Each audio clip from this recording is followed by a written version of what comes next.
Guys, I am still here by Omoni Oboli on YouTube. I've not gotten over the movie. I have not gotten over it. I don't think I'll get over it. I'm not saying the movie is not special. However, the lessons, I am telling you, the movie reminded me of a lot. Life will throw rocks at you. Life will put you in the valley. Sometimes life will throw you in places you never saw coming. It will bring dire situations at you never saw coming. I'm telling you, this thing called life. And this goes to show, and it also serves as a reminder that as a woman, as a man, if you're ever choosing a life partner, choose a person who loves you with the love of God, not just the ordinary love, the love of God. Choose somebody who is ready to go the distance with you through thick and thin. Whatever the situation is, the person is ready to sacrifice himself or herself to be there for you, to make sure you're all right. Choose someone who is patient. Choose someone who is kind. Choose someone who is good. I'm telling you, because when life hits you hard, you want someone who will understand whatever change is gonna come to you at that moment, whether it's physical change or behavioral change or whatever change it is. And that's what this movie depicts. It's accentuated this aspect of life, and I love it. Let's get right into it, shall we? So let's talk about the movie. Dami, a nice young lady, and Paul, a handsome young man. They were introduced to each other by their parents. They met and it was love at first sight. Now Dami, I don't know what I really can't tell what her work was, but Paul was a renowned lawyer. He had a firm. He was doing well for himself. It was love at first sight, like I said, and they got married. Now, when they got married, it was all fun and games until the breach was burnt. What happened? Dami got pregnant, right? She got pregnant, they were excited. Paul was the most amazing husband any husband, a person or a lady could or would ask for.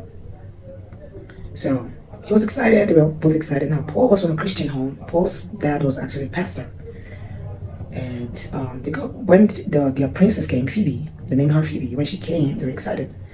And suddenly, Phoebe died by an accident. How did she die? Her mom, Dami, took Phoebe and the house help in her car to go to the store. She went to the store, got out of the car to get into the store. The help and Phoebe, her babysitter and Phoebe, were in the car. All of a sudden, a trailer comes and smashes the car, the side of the car. The babysitter was badly injured. Phoebe lost her life. Now, that was where their lives took a new turn. Everything went chaotic. Dami was so hurt.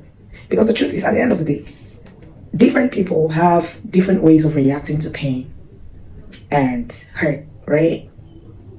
And grief. So, Dami's own was dire. She couldn't stay off Phoebe's room. She was in Phoebe's room. She would cry. She would eat. Her husband was super worried. Now, the fact that she was going through these episodes of grief kept her away from her husband. Her husband was a good man, and he was willing to go the distance for her. So he was always there. However, he came to the reconciliation that he had lost his daughter. Now, how is he going to cope with losing his daughter and his wife? Because his wife was not emotionally present, physically present. However you want to put it, she was not present. She was in La La Land, far away from him. The dad encouraged him to pray. He kept praying. Dami would only blame God and why God would give her Phoebe and take Phoebe away. And she was in this hurt for a long, long time. Now, the longer she kept being in this circuitous movement of hurt and pain and grief, the farther away their connection grew. It grew apart. They were not having issues per se. However, it was just at some point she was hallucinating. She had not accepted it. So one time she went downstairs to the kitchen. She kind of started preparing food, breakfast, and she told her husband she was looking so elated and whatever you call it. And the husband was shocked, like, what's going on? Because a few minutes ago she was in a very melancholic and morose mood. Now she's very elated. What happened? She was like, oh, I'm cooking breakfast. I need you to help do me a favor. Go to Phoebe's room, make sure the babysitter has started preparing, getting her ready, blah, blah. And that was when he knew she was off. She started dealing with mental health and whatever. Yeah, so he knew the situation was bad. He invited a doctor who administered some medications and also gave her something to make her sleep because she was not sleeping. Eventually, he told his personal assistant or secretary, I don't know. You could tell that they had a good relationship. He had a good relationship with his subordinate. So he told her to figure out the driver who drove the truck. The driver who drove the truck, the company the driver works for, every information about the driver and the company. I was gonna sue them. Well, Dami went to a point where his dad was a good man. So the dad was trying to make sure that he was there for these two people, especially his son, because he needed to be there for his son so that the son is strong enough to be there for his wife. So he came over one time and told the son he brought some stuff to make ofada rice and whatever. They went to the kitchen, they cooked. While they were on the dining eating, baby girl was climbing down the stairs, saw them, and gave them the whole mean look and didn't say anything, didn't greet his dad, and walked back upstairs. Even when Paul was trying to, pull out the chair for her to come sit down so he could give her a plate. He went to meet her and he was like, I do understand you're grieving. I do understand we lost our child. That she was my child too. However, what I don't understand is why you disrespect my dad in the way you did, the manner you did. She was like, I'm grieving and you guys are eating. Well, I'm grieving too. It's my child too. So they they kind of talked and she understood that she had messed up and she apologized to him. He took her downstairs. She apologized to the dad and she joined them. So he prayed. One time he was praying that God should bring his wife back to him because obviously he had lost her. She heard him pray. She went back upstairs and so just to get his leak back, the company wanted to settle outside court, 75 million. He refused. He said he wanted the driver. They eventually got the driver and locked him up. And he had a conversation with the driver and told the driver that he was going to pay dearly for everything he did because he made him lose a child. The driver begged and begged. He didn't even give the driver credence. He laughed. And he came back home. Now the wife started reconciling with the fact that, oh, I've lost this child. I need to snap out. So the wife, when he told the wife that he had gotten the guy and they had locked him up and is about to make him rot in jail and make the company cease and desist from putting trucks on the road that not supposed to be on the road, because hey, the car where the baby was parked. So how come? You understand what I mean? So she was like, she thinks that the treatment is harsh, it's too harsh. They could actually, get an easier one rather than throwing the guy in jail. He was like, well, that's a way for him to get better.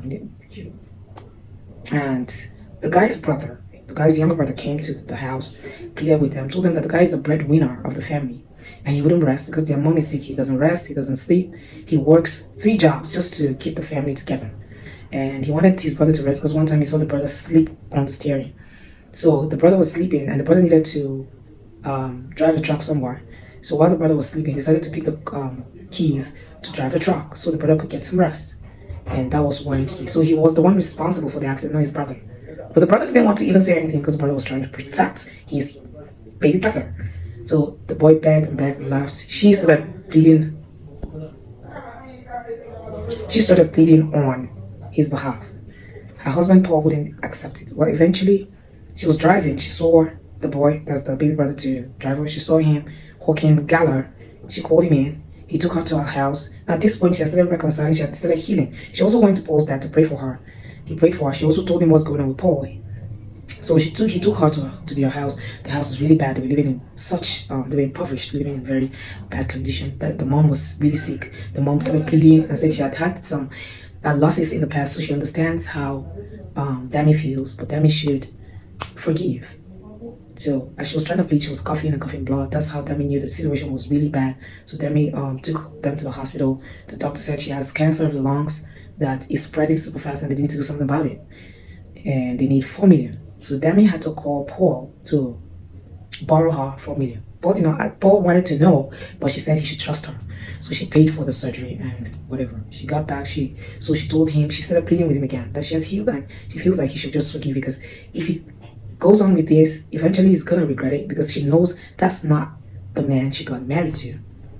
Well, He later accepted. He went to meet the guy.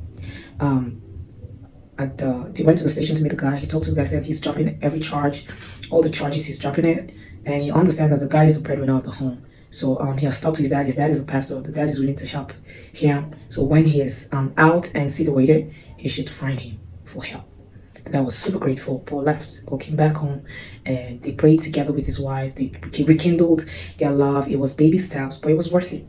And at last, she got pregnant with twins. I knew that part. I knew she was going to get pregnant with twins, double for trouble. And that was how now everything it just made me see life in a different perspective that is not new. It's not new if you ask me. It's not like I've not seen, but it just reminded me of how life could throw stuff at you that you're not ready for, and it doesn't prepare you for it. And the fact that life is ephemeral, and as you journey through it, you want to treat your life with so much positivity around it. And how do you treat your life with so much positivity around it? Whoever is going to be in your life, especially for the longest, needs to be positive, needs to bring positivity, needs to bring kindness, whatever it is. And this movie teaches that. Well, are there downsides to the movie? I feel like the movie was laconic. It was short, it was simple, it was an hour 30 minutes, and I appreciated it because there was nothing draggy or anything. Like, everything was just straight to the point. Okay, so it was straight to the point. I liked it like that. So it was simple, it was good.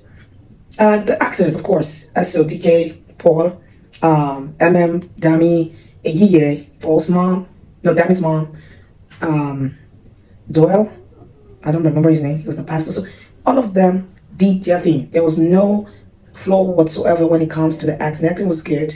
It was okay. Even the boy who was the baby brother, acted as the baby brother to the driver, he did a good job because I loved the communication he had with them when he was trying to plead on his brother's behalf. And the brother also did a great job because you could tell he wore a face of someone who has gone through it, trying to put the family together. So it was a good movie, if you ask me. Good movie. Not all the way up there, but the lesson involved, it reminds you of something, and something clicks in you that, hey, it's gonna be, the life is not as long as you think it's gonna be. It's not, this life is not the life you live. It's not gonna be forever. You don't know the day nor the hour, so you want to make sure whoever is in it fits the bill. Tell me what you guys think in the comments. What did it for you for the movie? If you've not seen the movie, I'll encourage you to go see the movie so you understand what I mean. And I'll see you guys in the next review. Have a good day and bye.